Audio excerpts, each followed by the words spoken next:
Central is where they either don't have the initiation to take the breath, so they either have a brain issue, so somebody who's had a stroke maybe, or a tumor, or an Arnold-Chiari malformation that wasn't diagnosed, and they won't initiate that, or narcotics.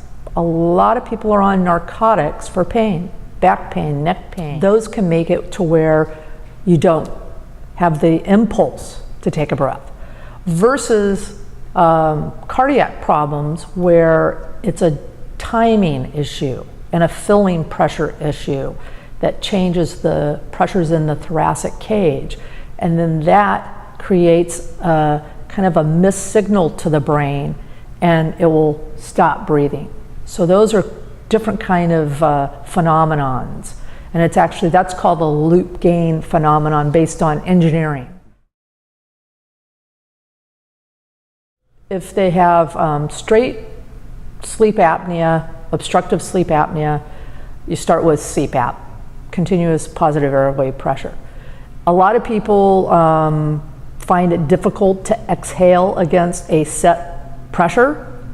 So often we will use maybe some BiPAP if they fail doing the other, even after there is a thing called an expiratory relief pressure that you can put on a straight CPAP, and it helps to drop the pressure when they first exhale so they don't feel like that blow dryer is in their face.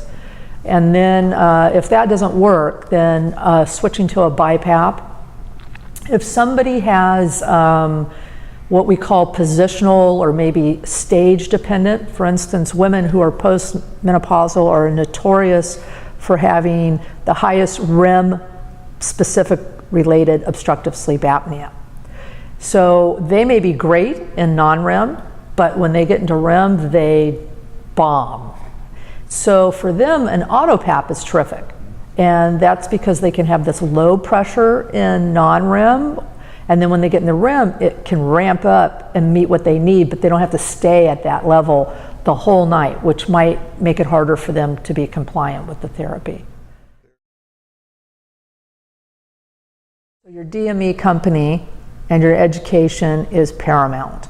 I wish I could say I had a magic wand that I could say, oh, you know, it doesn't matter what your insurance is, and you could have any mask you want. It doesn't work that way. So I educate my patients very clearly about the process. You have to tell them the process so that they don't get frustrated and then quit.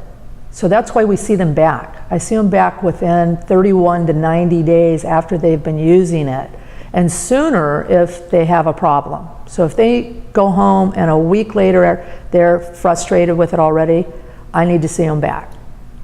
So then you go over it again. Maybe they just didn't fit it correctly, because some of the DME companies don't spend enough time. So then you have to do that.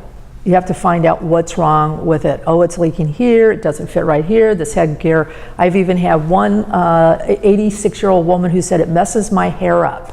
I don't like to get up the next day and have my hairdo messed up. So I had to come up with a very limited headgear kind of structure with her. But when I did, she was compliant, you know, and they are coming out with more and more types of masks, fitting of masks to where you can manipulate them more. There are even some companies who you can have a good working relationship with who will take that mask and modify it. That means that as the doctor, I have to keep in contact with the manufacturing people, and that takes time.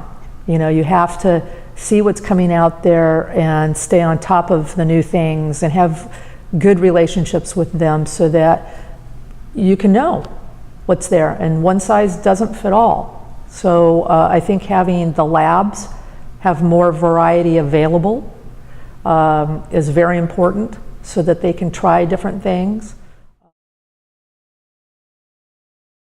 Having group classes where they can bounce questions. They hear another patient say, oh, I had a dry mouth. I did too. I thought I was the only one, you know, I thought it was me.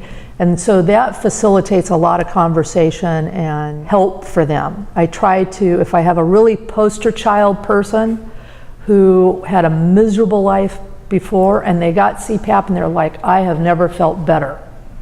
I ask them, are you willing to meet somebody? And I hook them up.